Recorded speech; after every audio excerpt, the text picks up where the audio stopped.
नागपूर गोवा शक्तीपीठ महामार्गासाठी भूसंपादनाला मंत्रिमंडळाची मान्यता। 12 जिल्ह्यांमधून जाणाऱ्या महत्त्वाकांक्षी प्रकल्पाला कोल्हापूर जिल्ह्यामधून सर्वाधिक विरोध। मुंबई आणि परिसरामधल्या मेट्रो प्रकल्पांसाठी एमएमआरडीएकडून 12,000 कोटींच्या कामांना मंजुरी। मेट्रो विस्तार आणि स्मार्ट वाहतूक यंत्रणेला गती देण्यासाठी 19 कंत्राटांना मान्यता। मुख्यमंत्र्यांच्या नागपूर दक्षिण पश्चिम मतदारसंघावरती राहुल गांधींचा मोठा आरोप। 5 महिन्यांमध्ये 8% मतदार वाढल्याचा दावा।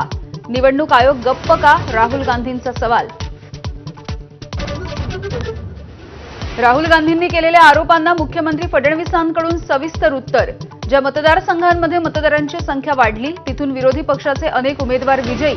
फडणवीसांनी दिला नितीन राऊत आणि जितेंद्र आव्हाड यांचा दाखला। दोन्ही पवारांनी प्रतिष्ठेच्या केलेल्या माळेगाव सहकारी साखर कारखान्याच्या निवडणुकीची मतमोजणी। ब वर्गामधून अजितदादा विजयी। 3 ठिकाणी झालेल्या क्रॉस व्होटिंगमुळे धाकधूक। हिंदीच्या मुद्द्यावरती शिक्षण मंत्री दादा भुसे घेणार राज ठाकरेंची भेट। हिंदी भाषेच्या संदर्भात भुसे ठाकरेंना सरकारची भूमिका समजावून सांगणार।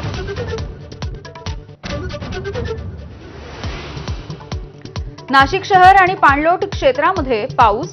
रामकुंड परिसरामधील लहान मोठी मंदिरं पाण्याखाली। दुतोंड्या मारुतीच्या कमरेपर्यंत पाणी तर सोमेश्वर धबधब्याने धारण केलं रौद्र रूप।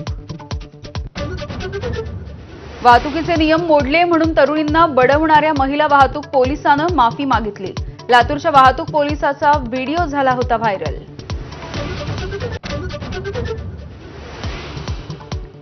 भारताची तातडीची शस्त्रास्त्र खरेदी। 2,000 कोटींचे 13 करार।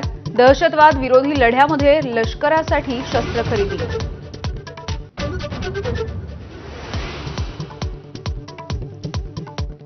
बारा दिवसांच्या संघर्षानंतर इराण आणि इस्रायलमध्ये युद्धबंदीवरती सहमती। अमेरिकेचे राष्ट्राध्यक्ष डोनाल्ड ट्रम्प यांची घोषणा। इराणकडूनही युद्धबंदी जाहीर।